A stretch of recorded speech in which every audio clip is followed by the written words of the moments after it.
So next up, I'm going to be talking about, we're going to step away a little bit from American politics, and we're going to step into Russian politics. The Ruskies. Yeah, so there's been some interesting things occurring today in Russia. Russian President Vladimir Putin proposed a constitutional change today that would give him scope to extend his grip on power after leaving the presidency. The dramatic moves were widely seen as preparing the ground for 2024, when Putin is obliged to leave the presidency after occupying the Kremlin or the prime minister's job continuously since 1999. So he's looking to expand and lengthen the amount of time that he has power. He suggested diminishing the powers of the presidency and beefing up those of the prime minister, and he appeared to be moving to limit the power of the presidential successor, really, because nobody actually knows when any of these things are going to start taking place, but he is starting to get those chess pieces moved around. So hours after Putin set out the changes in his annual State of the Nation speech, Prime Minister Dmitry Medvedev said he was stepping down as prime minister to give Putin room to carry out his plans. That's nice of him. That's very nice of him. Putin thanked him. I guess they're longtime allies. I did look him up, and it just looks like over the past decade or so, they've just kind of been flip-flopping roles as president and prime minister. So here they go again. Putin, so he thanked him, and he also said that Medvedev would take on a new job as deputy head of Russia's Security Council, which Putin chairs. So they get to stay together. I think it's very sweet. And to be clear, constitutional coups like this occur and appear to be legal.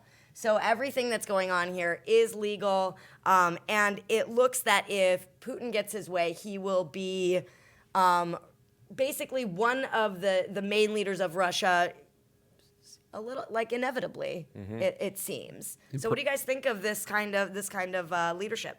It's in character for Putin, right? I mean, expanding his own power, expanding the scope and the depth of the power that he has, working with insiders within the Kremlin who are, they both stand to benefit from that. So Medvedev certainly stands to benefit from this sort of circling round and round, and also duck, goose. Right, and giving Putin that extra power. Now, what I find interesting is Putin is not unpopular or massively unpopular in Russia either. Now, there are those that would say, oh, well, it's because Russian state media and it's all propaganda and they're all brainwashed into liking Putin. But I think there's a sense, the article even points out there's some sense in Russia that Putin provides a sense of stability for the country, right? This is a major nuclear power.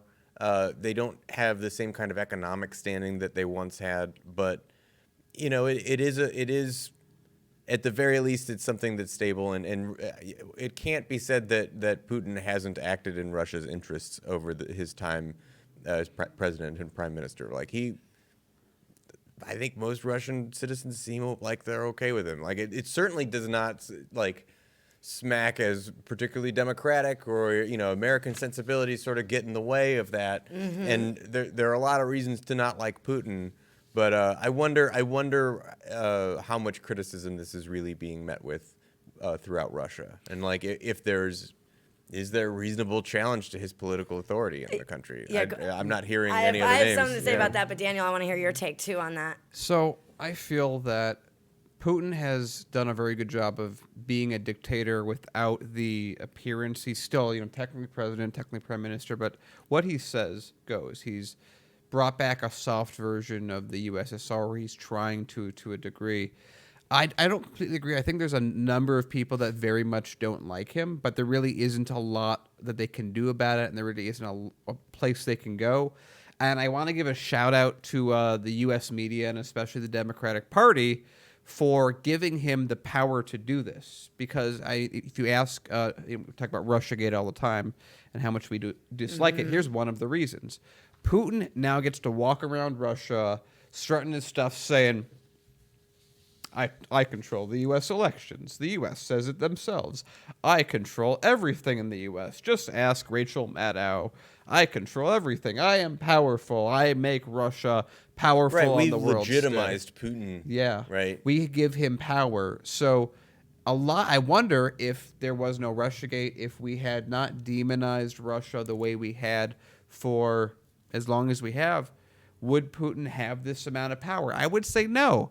On top of this, this guy, it's very much he's moving the key structure of Russia very much into a dictatorship mindset of fewer keys, more power to those specific keys, technically have a constitution, technically be a democracy, but run it as if you don't. Yep. Yeah, it's. I looked at some of the quotes from the opposition, and they seem a little like hands in the air about it too in their commentary, even commenting in the within the article that this kind of a constitutional coup is completely legal. Some of the other things that opposition leaders said was that it's clear to everybody that it's clear to everyone that everything is going exclusively towards setting Putin up to rule for life. Another opposition politician said that Putin, reelected last year for his fourth term, had decided to rearrange everything around him now rather than wait until closer to 2024 when he is obligated to leave office. And yeah, so that was basically it from the opposition. Not really any pushback. In fact, I had read, to Paul's point, I had read a few articles about this, and it sorry guys, and it took me a moment. I'm trying to be serious here, and it took me a moment to really understand, like, I guess, like, where the issue was, what the pushback was. Some articles that I read didn't even mention there being opposition. And so this seems to have been something that was just kind of like slid in. Putin does say that he wants to hold a referendum on the changes, but we don't know when that's going to take place or when that will actually take effect. Yeah, so he has, in a sense, won. He has successfully put himself in a spot where he doesn't have any real opposition that can really hold a thing to him. He's in a spot where he really controls all the levers of government. He controls all the things that can be run. He controls the way the elections are done. I feel at this point he's won that fight of completely being a dictator in a democracy, as one does, and really, it's at a spot now where I feel like the gate of access has been closed until maybe another time. Maybe the U.S. gets good leadership. Maybe things change, circumstances change. But right now, he's on a path to just do this until he dies. And I think that if that's the path he goes down, well, then we're going to have a clamor for power as soon as he dies. Wow, yeah. And then that's just going to be like after Stalin died. And congratulations, you won. Yeah, Putin's not going anywhere. He's not going to kick the bucket anytime soon. Well, he's 67 now, and Right, by the but I time mean- he leaves office, he'll be 70. Well, leaves the presidency, he'll be 71. So, Right, 10 more years, 15 more years. yeah, I mean, No, you know what we got to do? I figured it out. I'm genius. Ready? All we got to do is wait 10 years and then get MSNBC and CNN to say he's too old to run. And that'll fix it. and that'll take care of everything.